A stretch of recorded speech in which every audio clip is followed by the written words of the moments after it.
Welcome to Screen Crush, I'm Ryan Airy. So let's talk about the commercials in WandaVision. Episode 8 walked us through the greatest hits of trauma of Wanda's life, and these traumas roughly correlate symbolically with the 6 commercials we see in WandaVision.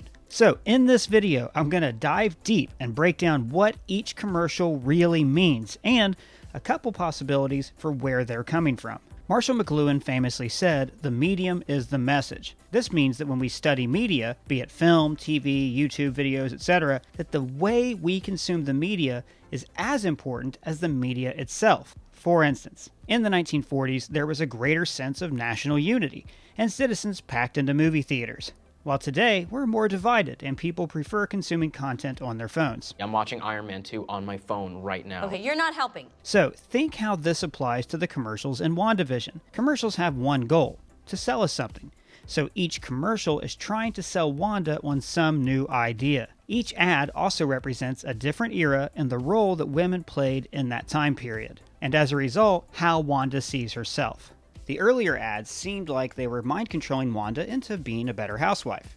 It's the go-to for clever housewives. While the most recent one for the drug Nexus is telling her to leave that life and embrace reality. A unique antidepressant that works to anchor you back to your reality. So let's take a closer look.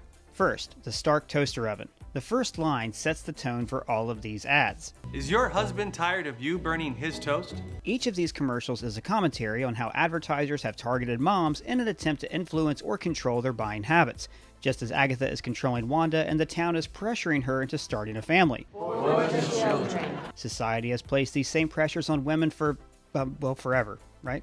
The toaster commercial places the audience and Wanda in a position of subservience to the household. You need a better way to toast the toast for your man. Now, I've pointed out before that the toaster also symbolizes the vision. Toasters are a derogatory name for robots. Who most certainly is a toaster. That word is racist. I don't like it. And Wanda even calls him a toaster in the comics. This line, "Get the taste back into your toast," is a metaphor for adding life to the Vision's corpse. And we now know that this episode takes place shortly after the Vision was brought back to life. Wanda. Welcome home. Episode 8 revealed that the toaster was a metaphor for the shell that nearly killed Wanda and Pietro, the moment that her powers first manifested. Now, because she was watching the Dick Van Dyke Show when the bomb hit, she links this moment to the kind of life portrayed in that show. Like Laura Petrie, her mother had a traditional role in the home. In real life, every commercial has text and subtext. An easy way to understand this is, text is what they're telling us, and subtext is what they're showing us. For instance, in truck commercials, we see big, strong machines driving through mud, hauling lumber, and being overall durable vehicles. So that's the text. The subtext is that the men driving these trucks are strong, durable, and provide for their families. So it makes men want to be like the trucks, hence you want to own the truck. Sometimes the subtext is made obvious to be a joke or just to get our attention. This Carl's Jr. commercial isn't selling hamburgers, it's selling sex. The subtext is that this babe loves burgers, so buy burgers to get the babe. Text and subtext are very important in these WandaVision commercials. The text in the toaster ad is that Wanda can literally make a good home for herself, just as she can literally make a new husband. But their new life is always going to be linked to tragedy. The commercial also subtly signals the advancement of time. There are 2 clocks, set at different times, implying that time will advance quickly. Time factors heavily into all the commercials, but especially the Strucker watch. Remember, this is set in the 1960s when Wanda and the Vision smash. So the subtext here is more sensual, because Wanda is being influenced to create children. For the children. For the children.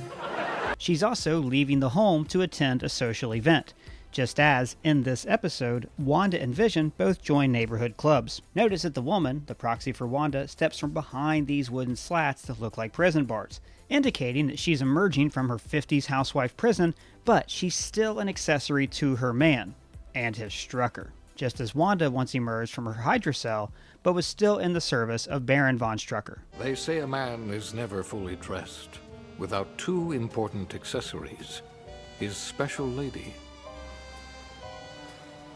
and his Strucker. The text here is that Wanda can live her new life, but the subtext says that she owes it all to a man. In this case, Strucker. Then there's the commercial for Hydra Soak, which occurs directly after her water breaks, essentially within the first few seconds of her life as a mother. But just as the birth creates a wet mess and chaos around the house, The commercial foreshadows that Wanda will have a messy life as a mother. Even the dog having an accident foreshadows poor Sparky's death. In a way, this commercial seems to be warning Wanda that motherhood and family life is not the answer to her grief. Eventually, she'll need an escape from the escape.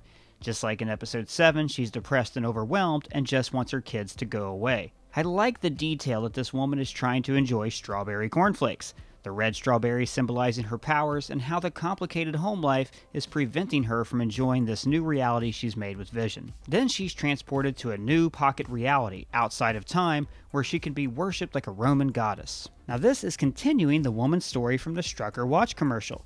She began as a woman trapped at home, but then emerges from her prison and finally gains the power of a goddess. Just like Wanda went from being trapped in her home to being a prisoner of Strucker, and then, after encountering a Hydra Infinity Stone, she becomes a goddess. Note that the box for Hydra Soak is shaped like the Tesseract, the first Infinity Stone that Hydra possessed. The first two ads addressed women as servants of their men. This commercial appeals to a mom's personal desire to be left the hell alone. Text: moms get tired and need a break. Subtext: deep down, Wanda wants to feel pampered and worshipped, to live a life of her own choosing where she isn't subservient to her household or Hydra. Find the goddess within. Episode 5 features a spot for Lagos Taos. This represents her time as an Avenger, which began with the death of her brother and ended with her causing the deaths of dozens of people in an explosion in Lagos. The red juice reminds us of the blood she spilled that day. But this commercial is a crucial turning point in these ads, because it's the first one that actually deals with a specific trauma in Wanda's life, and offers a way to repair the damage. The Stark Shell Toaster ad tells Wanda to ignore the past and focus on now. But this ad is telling Wanda that the hex can be used to right her past wrongs. Now you'll notice that every commercial shows a kind of double-edged sword. The Stark Toaster helps Wanda be a better housewife, but it reminds her of her childhood trauma. Text: these paper towels are great for cleaning up messes. Subtext: you cannot be happy if you don't take responsibility for your actions. Much like real-world commercials, they take elements from real life, but then use those elements to sell an idealized version of our lives. They echo trauma while also trying to disguise it.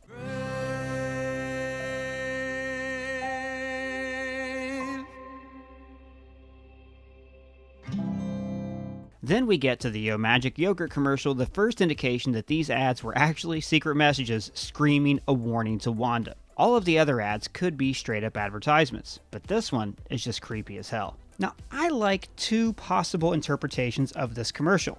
One, the island represents Westview, an isolated world where Wanda is queen. Her only companion is a red crab who doesn't have a voice, similar to Vision's red skin and the fact that he has no agency in Westview. Like Wanda, he's being controlled. The crab notices the shark before it arrives, just as Vision realizes something is wrong well before Wanda does. Now the boy is starving, just like Wanda is suffering because she lacks spiritual sustenance. I'm so hungry, I'd eat anything. Hungry? I remember hungry. The shark offers a false promise that the red yogurt can sustain the boy's life. Now notice the yogurt is red, like Wanda's magic. The shark offering this false promise represents Pietro. They even use the same dialogue. There you go, little dude. Right on, little dude! So, by extension, the shark also represents Agatha, a person who's offering her something that she wants, the resurrection of Pietro. But actually, she wants to drain Wanda's life force for herself. But this commercial could also represent another trauma that Wanda revisits in episode 8, when she sees Vision's body. In this case, Vision would be the boy rotting away. The shark represents Hayward, offering false promises of resurrection. Not everyone has the kind of power that could bring their soulmate back online. And the yogurt is Wanda's power, which she is unable to use to bring the Vision back to life. So the boy rots away on the island because time is his enemy, just like the toaster and watch commercials were warning us. And this line, the snack for survivors, really hits home the text subtext. We're being told it's for survivors, but we're being shown the corpse of a child. The commercial is telling her, magic cannot get you through this. You can only win by processing your grief and moving on. Finally, the Nexus ad directly encourages Wanda to stop embracing the fake universe and instead embrace reality. A unique antidepressant that works to anchor you back to your reality. The Wanda proxy is in a park surrounded by happy children, just as Wanda's kids only want to play their game, but her depression is preventing them from living a normal life. This is showing that Wanda is isolated and depressed. Westview continues on around her, but she just can't. Now, this trick of her walking away from the bed is a way of showing that the only way out of her depression is to stop recognizing the confines of her false reality. Instead, she has to just wake up and move past it. Now, the side effects listed: feeling your feelings, confronting your truth, seizing your destiny, and possibly more depression, are all healthy behaviors, part of the process of working through your emotional grief. Now, the name Nexus has a strong connection to Marvel Comics. There's the nexus of all realities, and also that Wanda is a Nexus being. This means that she exists outside of the multiverse. She's a constant across all realities. Even the full name, Nexal Promocide, seems to imply killing the Nexus, side meaning kill, telling Wanda to step away from other realities to focus on working on herself and fixing her own grief. And this moment of Wanda finally facing her grief is the moment just before she created this illusion. Notice that of all the commercials, this woman is dressed the most like Wanda in present day. The moment she creates this reality, when she finally faces her depression head on, is where the woman finds herself at the beginning of the commercial, indicating that this is where Wanda needs to go to live a healthy life. So when you look at all these commercials, you can see that they start from a place of women being controlled, and they end with a woman taking control. This also occurs as Wanda is processing the 4 stages of grief: denial, anger, bargaining, and depression. So that's what the commercials mean. But why are they included in Wanda's broadcast? Are they part of Wanda's subconscious? Or are they messages being sent by another party? I have a couple theories. But first, let's make sure we're on the same page about the TV broadcast. Now, it's being broadcast through cosmic background radiation, the same energy that was released in the Big Bang, which, of course, also birthed the Infinity Stones and eventually gave Wanda her powers. This same radiation makes up a portion of TV static. So Wanda is unknowingly sending out this broadcast and editing out the portions that don't suit her reality, like Vision's suspicions. I think something's wrong here, Wanda.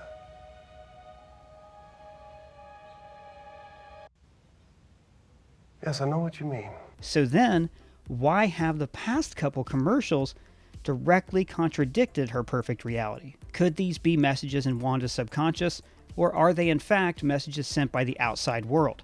Messages that, once they hit the energy of the hex, are being scrambled and reinterpreted as commercials. And could these messages actually have been sent by Doctor Strange? WandaVision has strong hidden connections to Doctor Strange. For instance, Agatha's book, which is emanating with Wanda's red energy, looks like it's from the Kamar-Taj library, where in the Forbidden section there was a single book missing, maybe this same book. And those forbidden volumes were also bound in hexagonal chains, just like the hexagons in Westview. After all, Paul Bettany teased a major actor reveal. Wanda's going to appear in Doctor Strange 2. Agatha brought the word magic to the party. You didn't think you were the only magical girl in town, did you? And Strange has a strong history with Wanda in the comics. He delivered her twins. When she subconsciously destroyed the Avengers, he's the one who shut her down. And now I think that he has sent his astral form to help Wanda, but he's being scrambled by the barrier. So why do I think this? Because there's a giant magical anomaly growing in the New York metropolitan area, and he hasn't shown up yet. So either he's in another dimension, which is possible, or, like Gandalf, he's been delayed. I was delayed. Because Strange can't enter the barrier physically, he's trying to encourage Wanda to break free from her emotional baggage.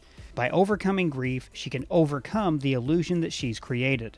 So now, let's look back at the commercials through this lens. Of all the MCU characters, Strange is the most heavily connected to time, both because he used the Time Stone, but also because it was the theme of his solo movie. Just listen to how many times they say the word. Time.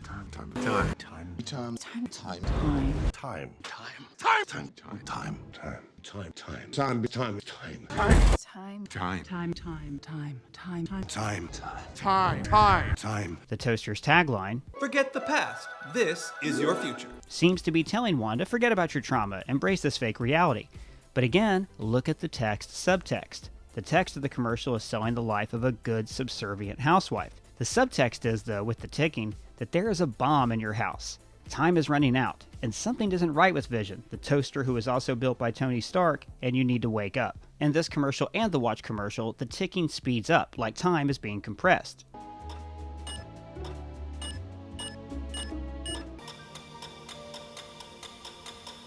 Because, in this reality, time is compressed. Every day brings a new decade, a new advancement that brings Wanda closer to her present-day trauma. Consider that every intrusion on this reality advances time. The drone was Wanda's first encounter with color, and it came from the outside world. Jimmy's broadcast also cut through the illusion and created the red blood on Dottie's hand. Dottie! Which happened right before the Strucker commercial. Another message trying to get through to Wanda. So what if Strange is using time spells from the Cagliostro to advance time in Westview, to bring Wanda to a more empowering decade so she can deal with her trauma? Then, by reaching a more emotionally mature place, she'll be ready to fight Agatha's influence. Doctor Strange's most prized possession isn't a magical artifact, it's a broken watch that was given to him by Rachel. This could be why his message was interpreted as a watch commercial. The watch being named after Strucker could be Strange reminding Wanda of her trauma, trying to shake her out of her deliberate amnesia. And we were married. Yes, we were married. The Strucker watch commercial ends with this sound. Like a prison door slamming shut, trapping her inside. Just like Westview is an emotional prison for Wanda. Then there's Hydra Soak, the subtext being that the mom, Wanda, deserves a break from reality. But Strange's subtext is that you can't trust this new reality, just like you couldn't trust the time that you gained from owning a Strucker watch. The Lagos ad is showing Wanda a healthy way to deal with her problems, and passing some of the responsibility onto her husband. Husbands can use it too, you know. This reflects the empowerment of women in 80s sitcoms like Roseanne and Murphy Brown, but also how Vision can help Wanda to see through this illusion. I don't know how any of this started in the first place. Now notice the drips continue after the commercial ends. For when you make a mess, you didn't mean to. The subtext being that Wanda can try to clean up her mistakes with an illusion, but the consequences remain unseen, pooling like a mess on the floor. The yogurt commercial was a big warning from Doctor Strange to Wanda that says, if you rely on your abilities, you will die alone, inside this false reality. And finally, the Nexus commercial basically tells her to stop using magic, cope what's happening to you in a healthy way, and most importantly, to call your doctor. Ask your doctor about Nexus. I really hope that just as Agatha's been secretly controlling Wanda as the villain, Strange has also been an unseen force, helping her as the hero. It would be appropriate if he gave her the strength to overcome her grief, because he is a healer, a doctor. But I have one final theory about who could be sending Wanda these messages. Now, when she encountered the Mind Stone, she sees a vision of the Scarlet Witch from the comics. I theorized at the time that this is some otherworldly cosmic being, like the Phoenix Force. Others have guessed that this is Wanda from the future, or another Wanda from an alternate reality. Those are all great theories. So what if the Scarlet Witch in these visions, whoever she is actually sending Wanda these subtext-filled messages? She's trying to sell Wanda on the idea of leaving behind the illusion so she can harness her power into becoming who she was always meant to be. The Scarlet Witch. Would you like to see Doctor Strange become the secret hero of WandaVision? What do you think the commercials mean? Let me know in the comments below or at me on Twitter. And if it's your first time here, please subscribe. For Screen Crush, I'm Ryan Airy.